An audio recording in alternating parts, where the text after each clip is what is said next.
Vous la connaissez les enfants? Tu la connais pas?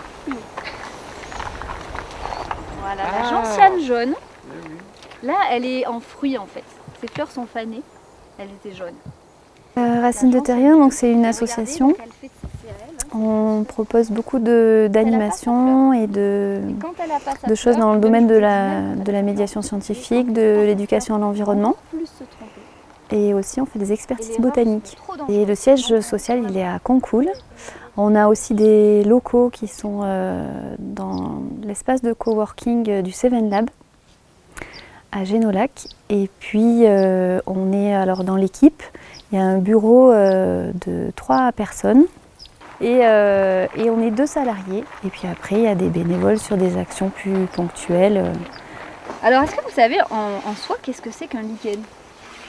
Ce serait une algue qui ne pourrait pas vivre dans ces écosystèmes-là, qui se ferait griller par le soleil ou par le sec, enfin ça ne pourrait pas le faire. Et en fait elle est associée à un champignon. Et en fait il y a le champignon dessus et dessous. C'est comme si, souvent je dis ça parce que ça parle bien, comme un sandwich. Le pain c'est le champignon et l'algue est au milieu, toute protégée. Et cet après-midi on a fait une sortie botanique qui s'appelle Secrets de plantes du Mont-Lozère. Donc c'est une balade sur les plantes et leurs usages, la diversité des plantes que l'on trouve ici, et puis leurs usages. Et on a essayé de faire découvrir ou redécouvrir le spectre des usages des plantes au plus large, c'est-à-dire d'abord on pense aux plantes comestibles, aux plantes médicinales, et puis on a parlé aussi du côté symbolique des plantes, des plantes tinctoriales. Une ombelle, regardez. Toutes les petites ombellules, elles partent du même point. J'ai la pauvre coccinelle. Donc quand c'est de la famille de la carotte, qu'est-ce qu'on se dit?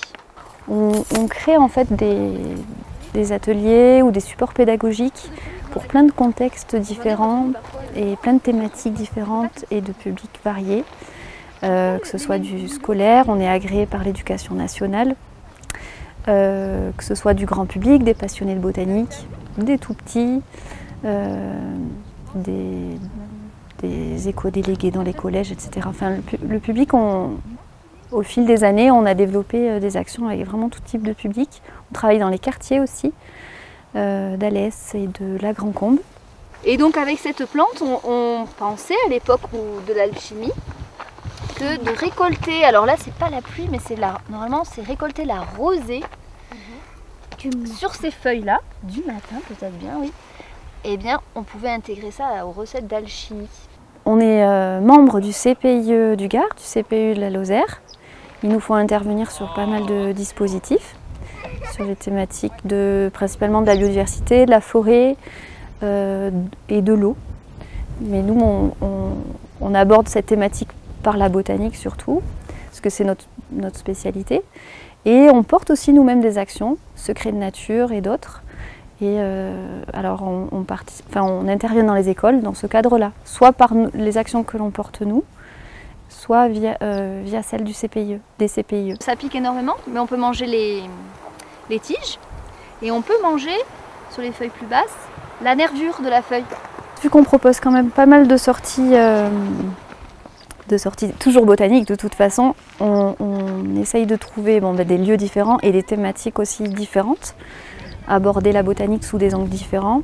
Et c'est vrai que cette année, on a proposé des sorties sur le changement climatique. Que ce soit le premier épisode, c'est sur le sol, deuxième épisode, c'est au travers de la forêt. Mais c'est surtout que vous la faites, donc... On crée aussi, c'est pour ça que je disais qu'on faisait de la médiation scientifique, c'est qu'au départ, on crée nos outils pour les utiliser dans nos animations. Mais après, on est allé plus loin, on a créé du coup des jeux ou des outils pédas à faire circuler dans les écoles sous la forme de malles et autres. Voilà, et on a proposé à la fin de l'animation un jeu pour terminer, pour revoir ce qu'on avait déjà vu ensemble, mais aussi certaines plantes qu'on n'a pas forcément abordées sur le parcours. Et puis pour revoir ensemble, et puis le jeu, il fallait aussi qu'il y ait une sorte de coopération aussi du groupe pour y arriver, enquêter, il y avait des cartes, il y avait des objets. Ça a été agréable de terminer comme ça et les sorties que l'on fait ici, on les termine toujours par ce jeu-là, que ce soit à l'extérieur à la fin de la sortie ou comme aujourd'hui Le temps était très frais, les familles avaient froid, donc du coup on a terminé dans la salle hors sac au-dessus. Au revoir. Au revoir. Je peux faire un truc pour que ça. On va aller dire à maman.